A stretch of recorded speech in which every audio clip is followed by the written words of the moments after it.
Jadi papa nitip pesen sama Wirda. Ini sekarang papa nggak ada di sini. Di mana coba dia sekarang? Siap-siap nonton bola. Kemarin di mobil papa bilang, "Kak, udah kakak besok ke Surabaya ya gantiin papa." Kenapa emang mendadak amat? Papa mau nonton bola. Ayo, gimana nih? Masa fighternya dibelakangin, bola diduluin? Justru kan kalau misalnya ntar insya Allah fighternya bisa ngebeli klub bola gitu.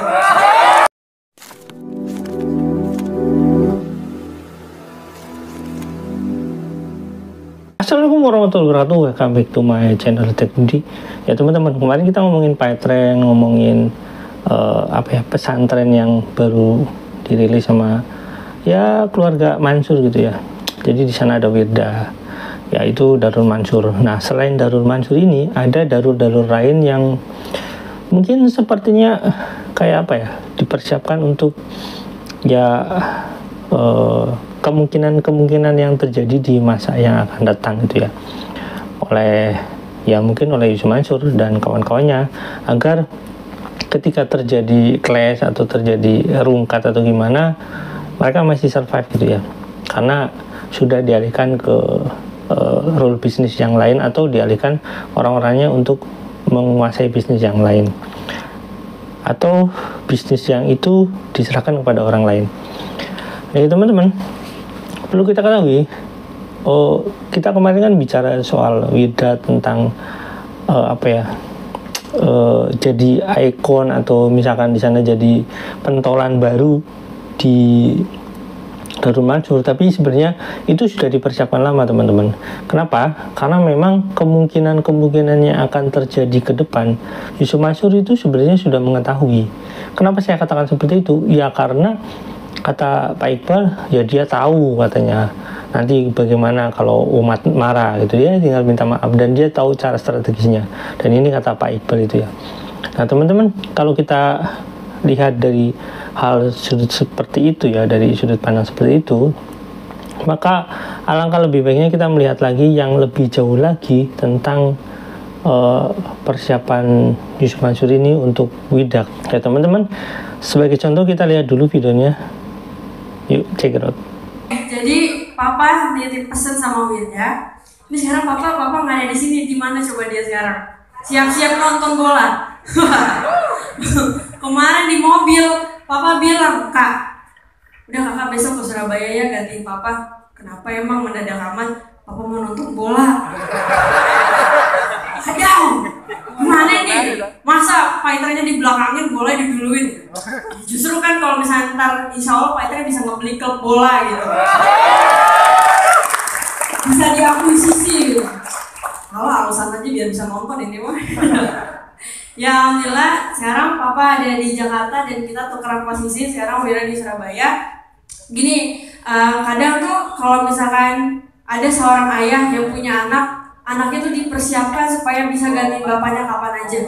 Jadi Wirda dari dulu dari kecil emang udah biasa, kayak papa lagi ada acara lupa kemana gitu, tiba-tiba baru ingat ada acara, akhirnya Wirda suruh gantiin. Jadi alhamdulillah kita selalu siap sedia gitu, misalkan harus gantiin ini, harus gantiin itu gitu.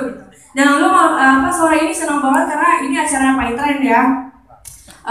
Jujur aja si Wirda jarang banget ngisi di acara Python nih. Gimana Prof Dedi nih, gimana sih? Yang diundang orang lain ya, anak bos nggak diundang. Iya, alhamdulillah Prof Dedi juga dari kemarin dia bilang, "Ayo Kak Wirda kapan ngisi di Python Academy gitu." Siap, insya Allah laksanakan. Ya, Wakil Presiden Yusuf Mansur, wakilnya Prof Dedi. Menteri Telkonya Pak Hari. Pak Hari ada nggak sih di sini? Mana sih? Oh pulang, pantesan tadi yang rambutnya putih kagak ada. Iya, alhamdulillah siap. Wirda alhamdulillah banyak dengar cerita, katanya ada yang dari awal tuh orang nggak ngerti apa-apa, nggak punya apa-apa, malah jatuh. Terus tiba-tiba Allah perkenalkan sama Python, akhirnya hidupnya berubah. Ada nggak sih di sini kayak gitu? Banyak ya. Nah, satu hal yang Wirda alhamdulillah syukurin banget, Python itu ada, karena menurut Wirda cuma Python satu-satunya, nggak tahu ya kalau di luar juga ada. Python yang satu-satunya tuh antara pemilik pembina, terus leader-leader dan juga yang di bawah tuh nyatu. Karena kita sama-sama saling mendoakan, minta didoakan, dan saling ngedoain. Itu yang mahal, itu yang mungkin di perusahaan lain gak punya. Dan di sini diajarin ngaji bareng, ya kan, sholawat bareng. Di mana coba ada perusahaan yang kayak gini? Ya nggak sih? Ya kan? Jadi alhamdulillah gitu. Kalau misalkan Pahitren atas izin Allah bisa ngasih dampak positif, apalagi tugasnya Wirda insya Allah nih bakal nyarin Pahitren kepada anak-anak muda, supaya kita jangan cuma bisnis doang kan, tapi ibadahnya nggak ada. Karena kan selama ini orang ngejar duit, tapi Allahnya ketinggalan, ya enggak? Ya kan? Makanya Wirda selalu dipesannya sama Papa bahwa kuncinya bisnisnya cuma satu, pegang Allah. Ntar kalau kita pegang Allah, Allah yang megang bisnisnya kita. Gitu kuncinya. Ya, alhamdulillah. Udah sore, pasti semuanya udah pada capek. Acaranya dimulai dari tadi ya. Ini cantik sih. Enggak, bercanda ya, bercanda. Alhamdulillah ya. Itulah bapaknya aja ganteng kan. Ya. Anaknya cantik lah ya. Nah, Wirda tuh selalu ingat sama pesan Papa bahwa yang membawa keluarga kami hingga sampai saat ini, yang membuat Pahitren bertahan sampai saat ini, itu alhamdulillah wasilahnya karena wasilah Quran. Karena perjuangan Pahitren dari awal sampai akhir tuh alhamdulillah Wirda menyaksikan langsung. Karena memang Wirda sering pergi sama Papa, kalau misalnya ada rapat pergi, kalau misalnya ke sini ke situ pergi, lagi ngurusin ini tuh pergi. Jadi Wirda selalu tahu lah seperti apa kondisi di lapangan. Kadang tuh Papa bisa jam 12 tuh masih meeting buat Pahitren.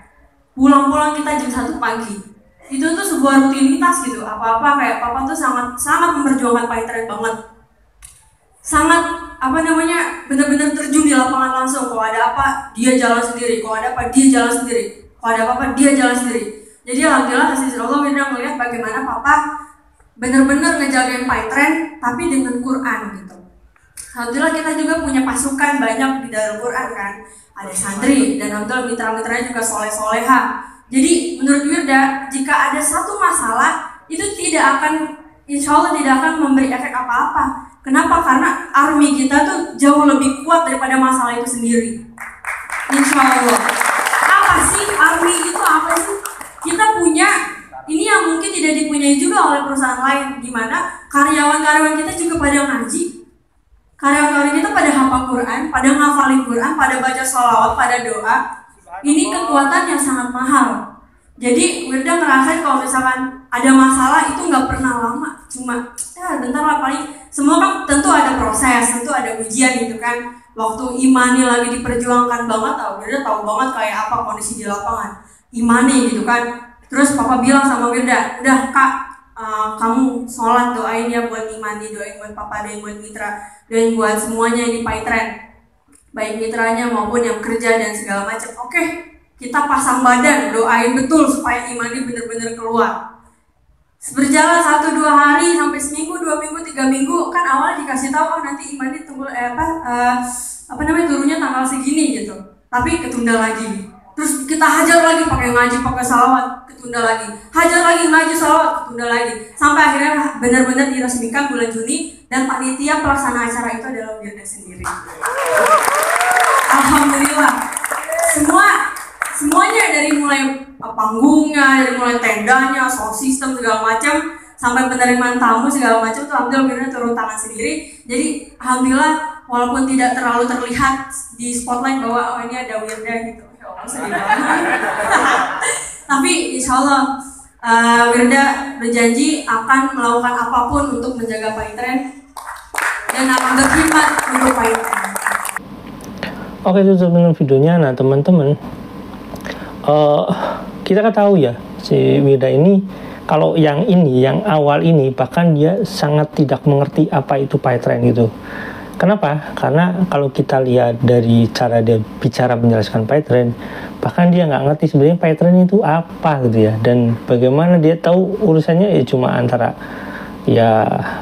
pulsa atau e-money atau apa yang mau dia usahakan gitu. Tapi dia tidak memahami, bahkan dia tidak mengerti Pahitren ini sebenarnya aplikasi untuk apa gitu, gunanya untuk yang lebih detail itu apa gitu. Karena ya seperti semacam orang yang baru melihat sesuatu kadang-kadang heran gitu ya.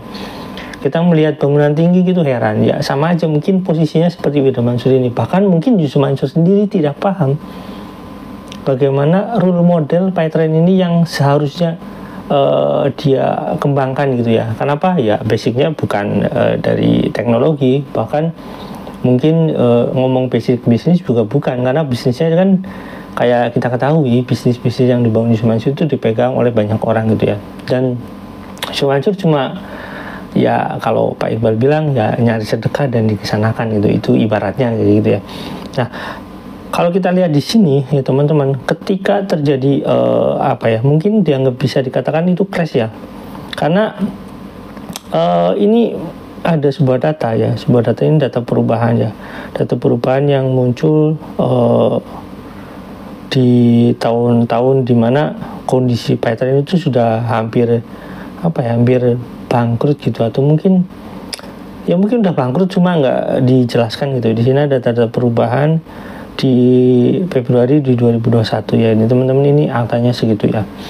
Nah, di tahun-tahun ini udah clash, udah aplikasinya udah sulit digunakan, udah berubah ke TrainingNet gitu, yang MLM-nya itu udah dialihkan ke TrainingNet dan lain-lain, intinya yang menuju untuk kerungkatan gitu ya. Kenapa? Karena di tahun ini juga orang-orang yang dalam tanda kutip yang kerja udah banyak yang kemungkinan tidak dibayar. Nah, kalau kita lihat di sini ada pemegang sahamnya. Di sini ada Jamanur Rotib Mansur alias Yusuf Mansur ini yang pegang saham full gitu ya. Artinya pemegang saham terbesar. Terus keduanya ada Siti Maimunah, itu ya istrinya Yusuf Mansur. Dan ada satu di sini sebenarnya yang perlu saya sebutkan, Muhammad Basri. Nah, di sini nanti saya akan jelaskan lagi ya. Tapi yang jelas alamatnya sama-sama di Ketapang. Yang lain tidak punya saham. Dan yang menarik di sini ada orang yang dipersiapkan untuk menjadi bagian penting dalam pengelolaan selanjutnya di keuangan PyTrain ini. Di sini ada Tarmisi, direktur utama. Dan nanti ada kaitan dengan beberapa hal yang berkaitan dengan Yusuf Mansur. Dan kita bisa lihat perubahan-perubahan yang terjadi dalam bisnis Yusuf Mansur ini ke arah mana gitu akhirnya. Kenapa? Karena mungkin kalau kita lihat ya, mungkin bisnis-bisnis yang bangkrut dari Yusuf Mansur ini mungkin akan berefek pada bisnis yang lain, sehingga orang-orang ini dipersiapkan untuk menggali bisnis yang lain. Di sini ada juga Wirda Salama Ulia. Di sini bukan Wirda Mansur ya, memang namanya seperti itu. Nggak tahu kalau dirubah ya.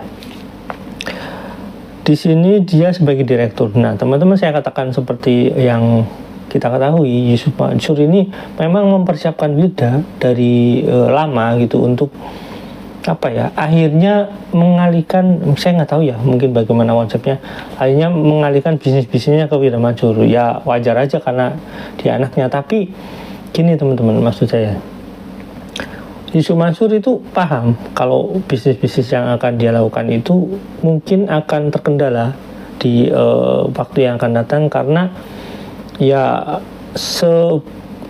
sehebat apapun orang menyembunyikan atau menutup sesuatu yang mungkin tidak baik, pasti akan tercium juga gitu ya teman-teman, walaupun mungkin nggak bisa dibongkar gitu, atau mungkin bahkan bongkar-bongkaran sendiri gitu ya.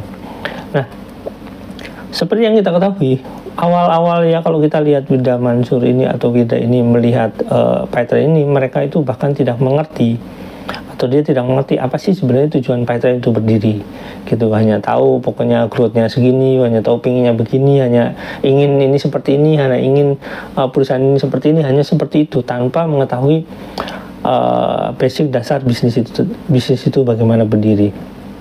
Nah, kalau kita lihat ya teman-teman, PyTrain ini kalau kita lihat sejarahnya, ini berkaitan dengan pemilik gitu ya. Ini berdasarkan fakta yang kita temui, itu berdasarkan ya omongan si pemilik ini, yaitu Eko Racing gitu ya. Kalau kita lihat di sana, perusahaan ini adalah perusahaan MLM murni ya gitu, multi level marketing, yang kerjanya yang nggak beda jauh dengan Eco-Racing sebenarnya. Cuma barang yang didagangkan itu berbeda, karena ini menjual ya semacam jasa dan lain-lain gitulah. Tapi beda dengan Eco-Racing. Tapi intinya adalah sama. Kalau kita lihat historinya, perusahaan ini memang perusahaan yang akan hancur dengan sendirinya itu. Terus kemudian dirubah menjadi perusahaan payment gitu ya, dan perusahaan MLM-nya dirubah ke TrainingNet. Ini ya Yus Mansur tahu, walaupun misalkan itu perubahannya itu sudah sedemikian rupa, tapi efek daripada kerja-kerja lama dari MLM ini, apalagi dengan investasi-investasi yang dibangun melalui PayTrain juga, itu pasti akan berefek ke PayTrain ini, sehingga PayTrain ini kemungkinan besar memang mengalihkan asetnya untuk membangun sesuatu yang di luar itu. Jadi ketika program-program PayTrain ini dibentuk, misalkan seperti Pro Merdeka atau apa-apa gitu yang berkaitan dengan PayTrain ini, yang paling kita bisa soroti adalah ketika PayTrain membeli saham-saham di luar sesuatu yang berkaitan dengan hal tersebut gitu ya. Misalkan saham di satu perusahaan tertentu gitu. Ini dulu sebelum ada PayTrain Asset Management ya. Itu melalui PayTrain dan melalui tanda kutip itu melalui koperasi.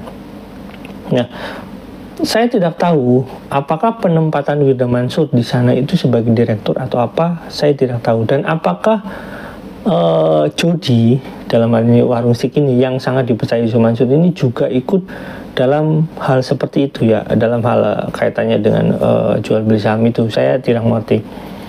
Sebenarnya saya mengerti, cuma ya saya nggak mau menjelaskan di sini. Yang jelas intinya kita mengetahui bahwasanya PayTrain ini memang mungkin sengaja digunakan untuk mencari uang sebanyak-banyaknya, dan akhirnya beberapa kegiatannya, asetnya dialihkan agar lebih settle ke masa depan. Gunanya apa ya? Gunanya untuk ya mungkin masa depan anak-anak Yus Mansur gitu ya, karena tahu PayTrain itu mungkin akan bangkrut gitu, sehingga ya karyawan-karyawan memang seharusnya dibayar, kan akhirnya nggak dibayar juga, dan itu sebagai fakta gitu ya.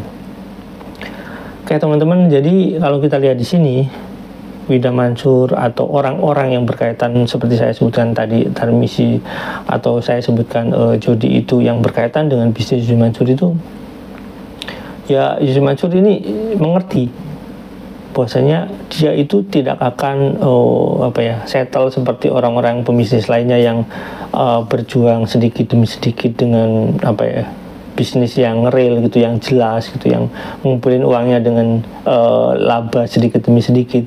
Ini sangat diketahui sama Yus Mansur dengan pola yang dia bangun. Sehingga menurut pandangan saya, Yus Mansur ini sudah tahu bagaimana dia mempersiapkan orang-orangnya untuk memegang kendali untuk bisnisnya teman-teman, walaupun bisnisnya dialihkan dengan bisnis yang lebih soft, yang lebih lebih aman dan tidak berisiko, tapi ya bisa jangka panjang teman-teman.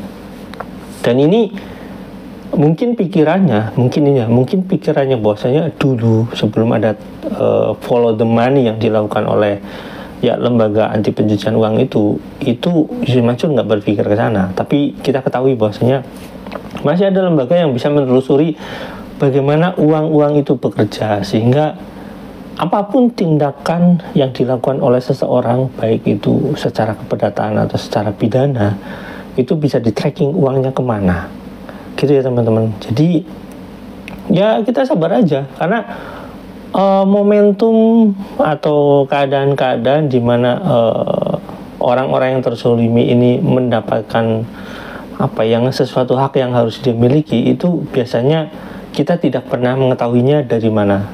Contoh misalkan kayak kasus di Cirebon itu, kita kan nggak pernah tahu gitu ya, karena tiba-tiba 8 tahun kemudian ada momentumnya. Dan ini kasus seperti batu bara gitu ya, yang berkaitan dengan isu Mansur, ini kita nggak tahu momentumnya bagaimana, tapi kita udah tahu sudah memulai momentumnya, tinggal kita tunggu tanggal 18 nanti. Oke, sampai sini teman-teman, jangan lupa like, subscribe, komen, jangan lupa juga share. Wassalamualaikum warahmatullahi wabarakatuh, bye.